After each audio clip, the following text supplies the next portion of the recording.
And we welcome in the broadcaster for the Somerset Patriots, Steven Cusumano, our guest here today, talking about the MLB Pipeline Yankees top 10 prospects. Of course, the full top 30 list just put out earlier this month. But Steven, first of all, thanks for making some time here today to chat. I think it's great because I'm looking at the top 10, and it's all guys who either were with you last year or with me last year, and then a couple of high draft picks and Elmer Cruz Rodriguez, who we'll talk about, or Rodriguez Cruz, who we'll talk about. But for the most part, it seems like a lot of guys who we're both very familiar with, kind of in this top 10. Yeah, it's exciting because I feel like it's not all that different than maybe what we would have predicted it to look like based on, I guess, how things shaped out last year. But nonetheless, just excited to be talking baseball, to be looking out at the field right now that's not covered in snow, and to just be, a month out from opening day feels pretty awesome to be at this point talking about any prospects, let alone the top 10. Yeah, it's honestly, it's pretty crazy how close to opening day we are right now, and getting all this. I guess let's just start right up at the top. Jason Dominguez, the consensus number one prospect across the organization. Every list has got him up there. And I know he's someone that has been talked about a lot. He's in spring training. Aaron Boone is basically saying he's the guy in left field, more or less, for the Yankees this year. So I feel like we probably don't need to spend a ton of time talking about Jason, but I think the biggest thing for a lot of people, and at least for me, has been seeing him in left field a lot this spring training. When he was in Hudson Valley in 22, he was almost exclusively a center fielder. I know he started to play a little in the corners with you guys over the years. Just what are your thoughts on him in left field, and kind of from that defensive standpoint of being able to have that translate up at the big league level? Yeah, I mean, obviously, look, the way that the Yankees season ended last year, defense is going to have to be a major, major priority. You can't afford to have, any semblance of getting a feel for left field once opening day comes about. So the learning curve is going to have to come quickly. And we saw Jason Dominguez between 2022, 23, and 24. He played center field almost every game here in Somerset. Now there were a few exceptions, but center field has been what, obviously, as you said, he's been trained to play. It's where he's most comfortable.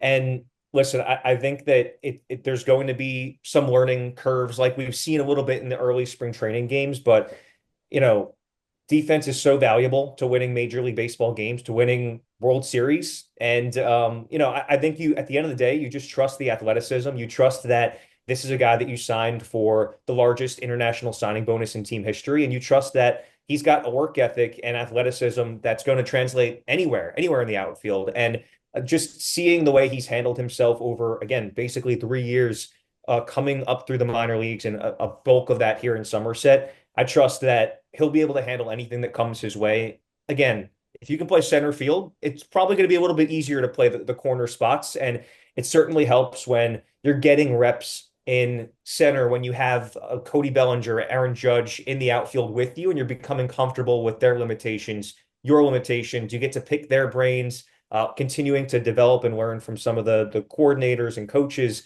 that you have at your disposal down there in spring training. So you just got to trust the talent, trust the player. And I think that's exactly what Aaron Boone and the rest of the Yankees baseball ops are doing entering 2025.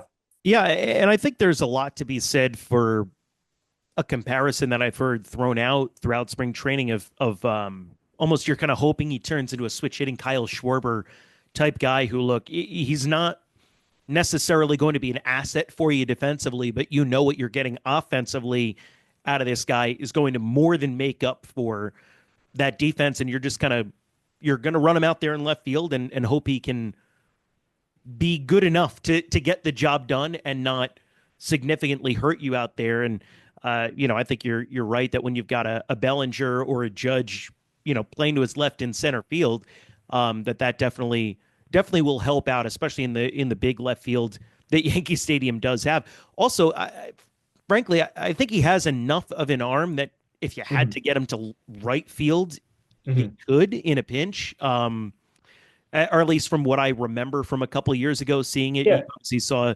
his throwing arm a little more, but just kind of interesting little food for thought on Jason in terms of that. And then obviously number two is another guy we've seen plenty already early on in spring training in George Lombard Jr. Mhm. He is one of those guys that uh, I think there's a lot of reason to be excited about George Yeah. Lombard Jr. Just getting a little bit of a taste for him last year over the last month of the season in Hudson Valley. I mean, you saw defensively at shortstop where um, he has all the physical tools that you need to play that position at a high level. And maybe part of that was just the comparison of seeing Jared Cerna, who was more of a second baseman playing shortstop at shortstop for a majority of last year, and then you've got somebody who's more of a natural shortstop coming in. But to me, as an 18, 19-year-old last year, what Lombard showed just from a physical gifts on the field, and then already some of the power that we've seen in spring training Mhm. as he's gotten into some big league games is something that really makes me really excited for what he can be as a player in the future. As kind of a guy. Now, does he stick at shortstop long term? There's everyone you ask is going to have a different opinion on that, but um, just based on how his body ends up filling out. But I think definitely he's someone that I look at as this is going to be a major league regular for years and years to come.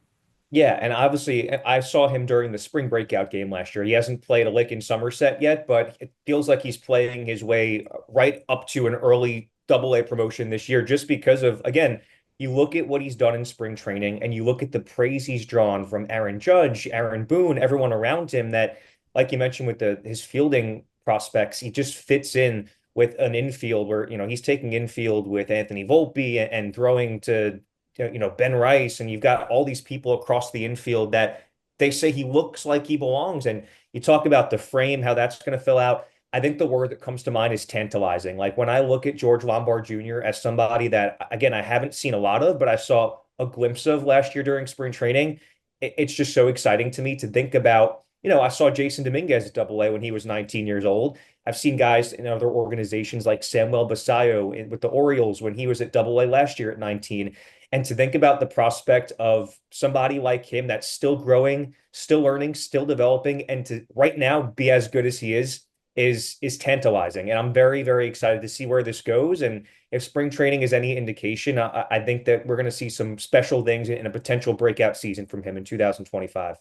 And I think the biggest thing also kind of with Lombard and some of his his pedigree, obviously being around his dad in the big leagues, whether it was as a player or as a coach for as many years as he has, like for a young player, and this is a little cliche, but he does have that maturity of Yeah. knowing, all right, these are the expectations of me as a player. And just from a learning curve standpoint, a lot of times when it comes to high school draft picks or guys who are, these 18, 19-year-old prospects, you know, there is that learning curve of like making that adjustment to pro ball from an off the field standpoint. And that is just something that I think his background is made completely seamless. Like it's just he's surrounded by a lot of fourth and fifth year college guys, in this system, and Mhm. it's just every bit as mature as those guys who are in their mid 20s uh, already, and just from a business standpoint, understands what he needs to go out and do every day.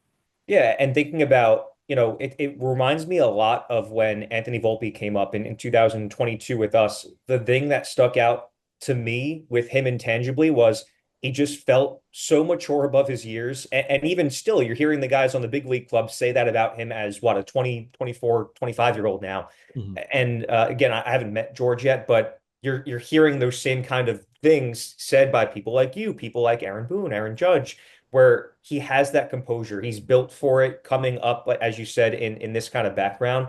I think it's all the kinds of things you need to be a big leaguer, and especially in the New York market. I think that's something that can't be overstated enough about how important it is to be able to handle the pressure that comes with being a top prospect in the Yankee system, and eventually the expectations that come with that, like we've seen Volpe and Austin Wells and guys like that handle the last couple of years. So moving right along to number three in the top 10, and I feel like this is a guy in Spencer Jones who is probably right now the most polarizing top 10 prospect in the system. You have guys who are beating the drum that he's going to be a superstar, and you have other guys who are saying the contact issues raise major red flags. Obviously, I only saw Jones 2 years ago and have seen the clips of him kind of mashing in spring training with some of the swing adjustments he's made. You saw him through the ups and downs of last year, though, starting slow, catching fire toward the end of the year. I guess, what is your take on where Spencer Jones is right now and what you noticed last year from watching him day in and day out go through the ups and downs of the season? Yeah, and I think when you're going through those ups and downs, as you said, it's so important to have a strong mindset. And I think that Spencer has that. He's worked very extensively with mental skills coaches and just kind of keeping himself in the right frame of mind that, I'm doing what I did to get me here. And obviously there's some tinkering going on. You're seeing a little bit of swing and a little bit of mechanical changes with the way he's handled himself each of the last several years. But you're looking at a guy that has every tool imaginable. I mean, how many guys his size, 6'6", 240 probably now, are stealing 40 bases, let alone that was 2 years ago. But the athleticism of even somebody like him to, I feel like in the outfield and center field, he makes such difficult plays look easy with his long gazelle-like strides. Like there could be a ball that might take me as someone who's 5'6", it might take me 50 steps to get to, but it'll take him 15 steps to get to. And I think that when you match the mindset and his ability to handle, all the scrutiny that's obviously going to come his way, but also understand these are the things that I'm good at, and these are the things that, I want to be known to be a good competitor. You'll hear him say that all the time. I want to compete. I'm going to compete. That's something he always says. And I just think that you look at when he connects, it's special. And he has said that himself. When I hit the ball, good things happen. And when I hit the ball in the air, even better things happen. So he's just a guy that when he gets a hold of one, again, the contact quality is great. The contact quantity, you'd like to see improve. And I think that's obviously what you're going through in the minor leagues. That's why he spent the full season with Somerset last year. And we saw some great strides, especially in the second half of, you look at those full season numbers and they don't necessarily tell the full story. There's big slumps involved, but there's also some really hot stretches where you see the improvements taking place, like the July, August, and September months were really good for Spencer.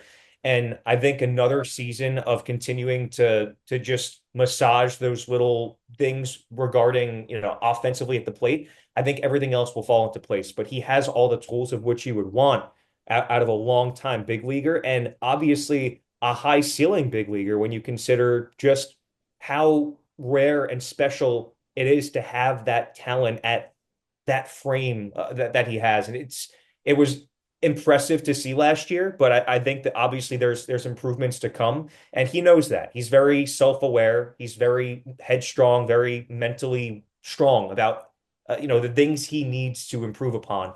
And similar case with Jason Dominguez, trusting the player, trusting the work ethic, trusting the athleticism, and that they're going to grow into that and take everything in stride and become the best version of themselves. And I think the best version of Spencer Jones is really special. It's just a matter of channeling everything he brings to the table and making it that one complete player that contributes to the big league club someday. All right, let's move on to number 4. First guy that neither of us have seen before. So we're just going completely based on not our own eyes, looking at outside scouting reports. It's last year's first round pick from Alabama, Ben Hess.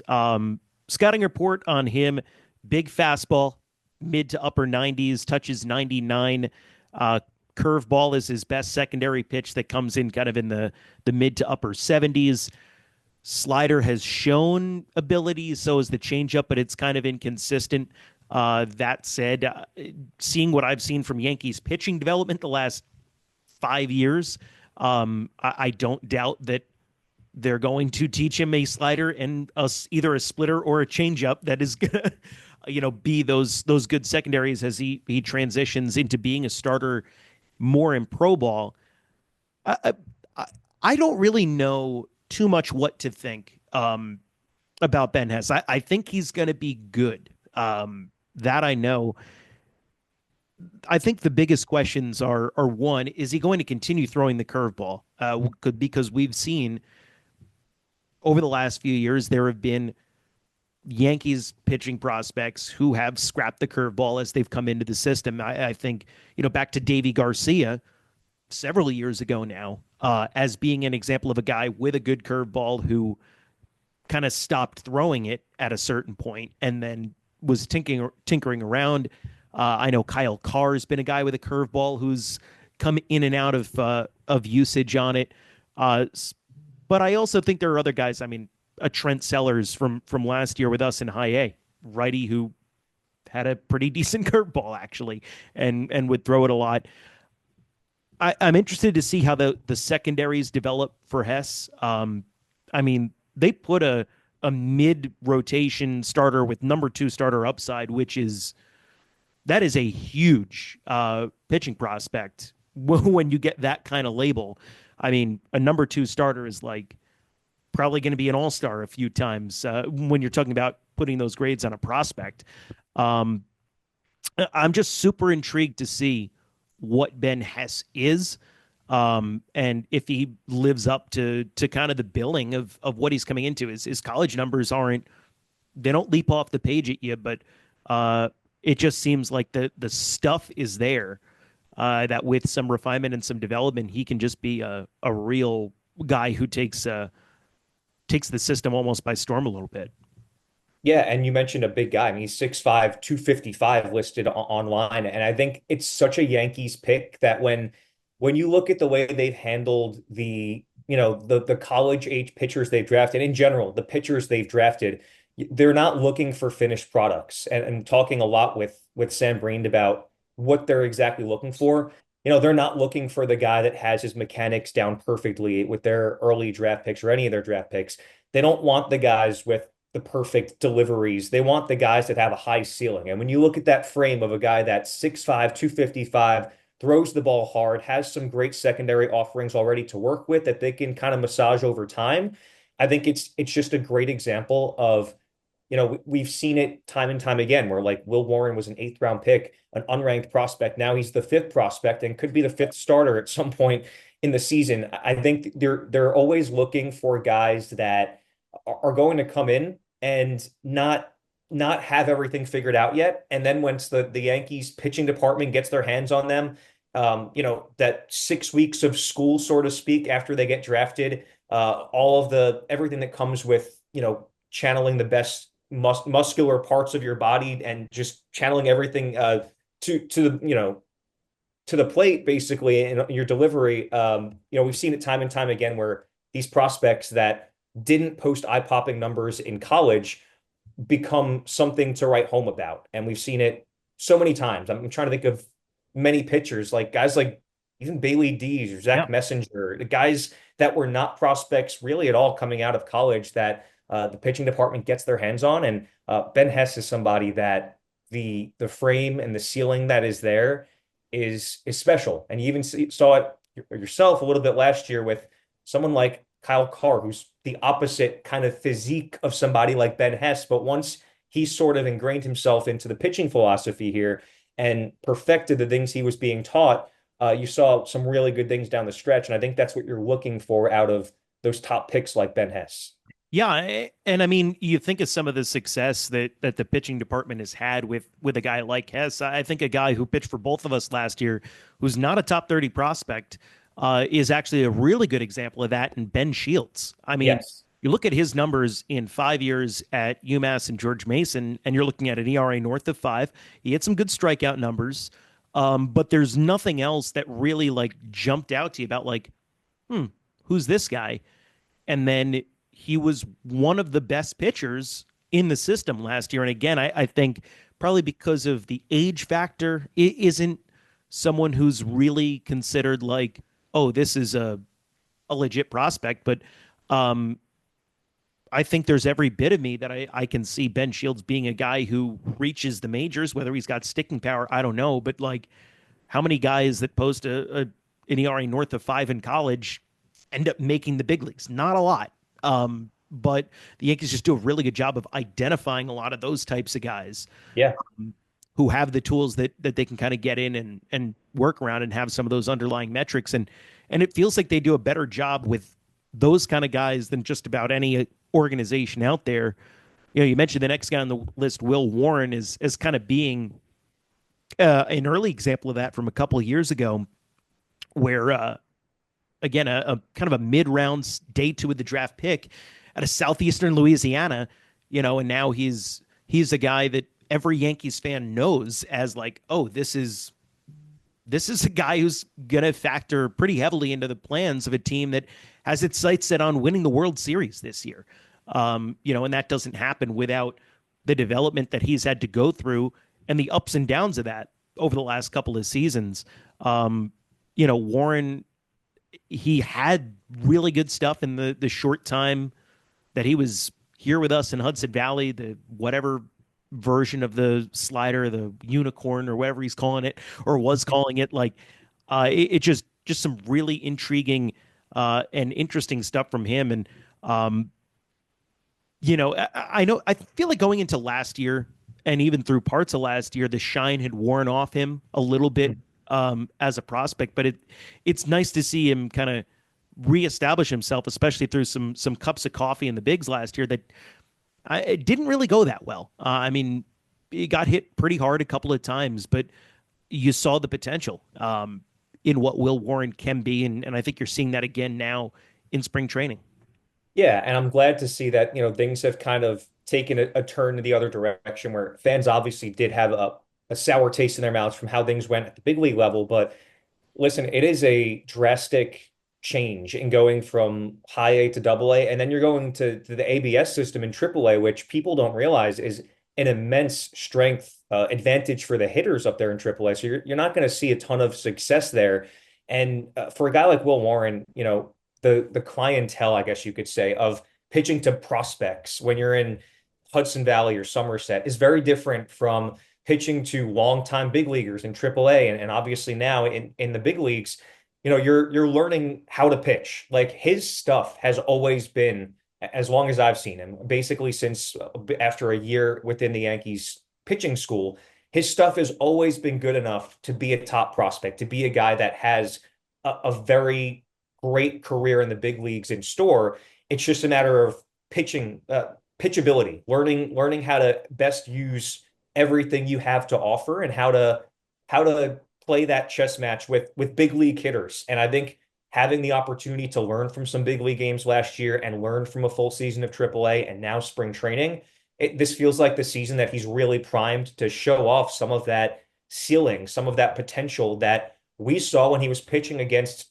prospects. When you're pitching against big league talent in AAA with an ABS system, there's going to be growing pains. But I think learning how to pitch and just becoming a big leaguer is next on the checklist for Will Warren. And you're starting to see it right before our very eyes during spring training.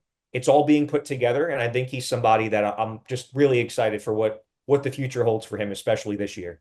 Yeah, and I think maybe a fair comparison is Michael King a couple of Yeah. years ago Yeah. when he first came up.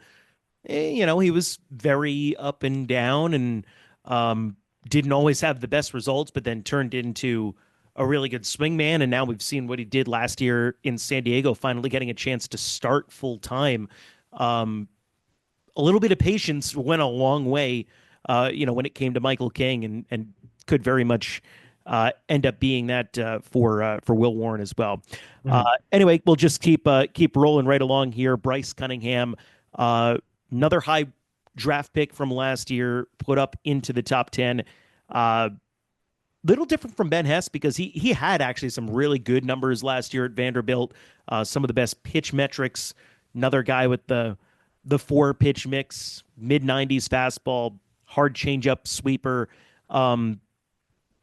Another interesting guy who I'm intrigued to see what he is at the start of the year. Again, the Yankees know what they like. They like these, Power Five, sometimes Power Five Division I arms, but obviously exceptions. But they like these arms that have a lot to work with. And like you said, I think the fact that he has already posted great numbers during his time at Vanderbilt makes you pretty excited for what more they can get out of him. Because anytime I think of the Yankees, getting their hands on somebody, it's taking what they already have and getting that much more, squeezing every ounce of potential out. And there's already been a lot of exciting things that we've seen from him at the college level.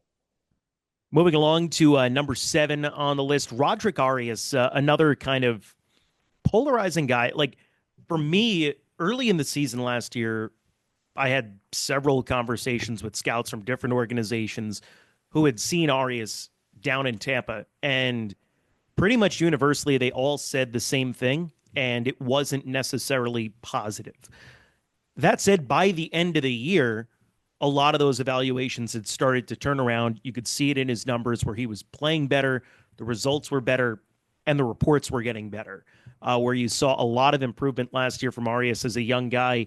And I think it was Josh Norris at Baseball America really identified Arias as like, this is a guy who in the previous minor league system would not have been in low A last year. He would have been in Pulaski or Staten Island, some short season team Mm-hmm. where he would have gone through those bad growing pains in extended spring training and then would have just been against a little bit more appropriate competition instead of making as big of a jump. Mm-hmm. And that was kind of an interesting thing to kind of hear play out. And frankly, I think it's fair, and I think that he's a guy who maybe can be that. It's hard to say a guy ranked number 7 as like have a reclamation season for his prospect status, but a guy who could go out there this year and kind of prove a little bit more that those early season reports of him not looking so great were nothing more than just an aberration or kind of the result of the new system. Yeah, and it's hard to, remember sometimes, like when you have these guys that were signed for so much money internationally, still so young, 20 years old, like there's so much development happening. And I love the perspective you brought in of, this is still relatively new, I guess, anatomy of where you can place players in the minor leagues with things being cut down. There's no more short season affiliates.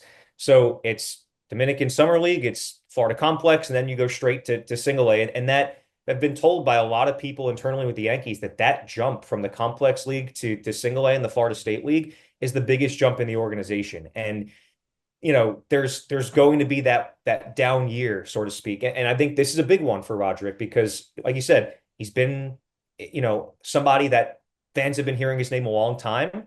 And obviously there's been up and down, as you said, a little bit of a polarizing outlook, but he's still so young. And I'm just excited to see what the newest version of him looks like this year.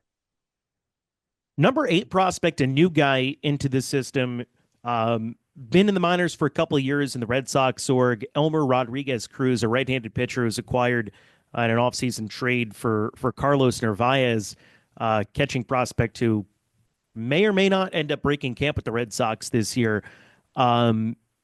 He was drafted in the 4th round a couple of years ago when he was just 17 out of high school.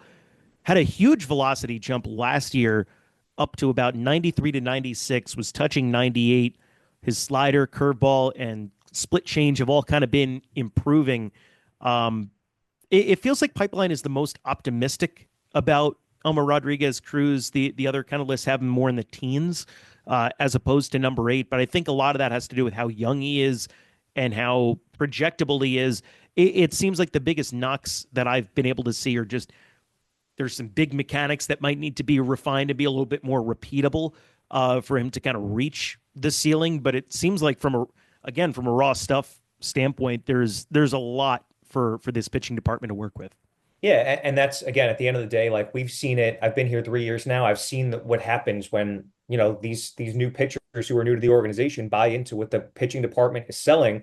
I mean, you've seen Clayton Beeter come over from the Dodgers and become a big leaguer, and even on the hitting side, someone like Caleb Durbin, who was flipped for the best closer in baseball. Like I think that the eye for talent in other organizations and what potential and ceiling there is to work with is noteworthy. And he's one of those guys that I'm excited to see what he looks like when he's been through the whole Yankees pitching school and they've had a chance to really work with him and see what that looks like this year.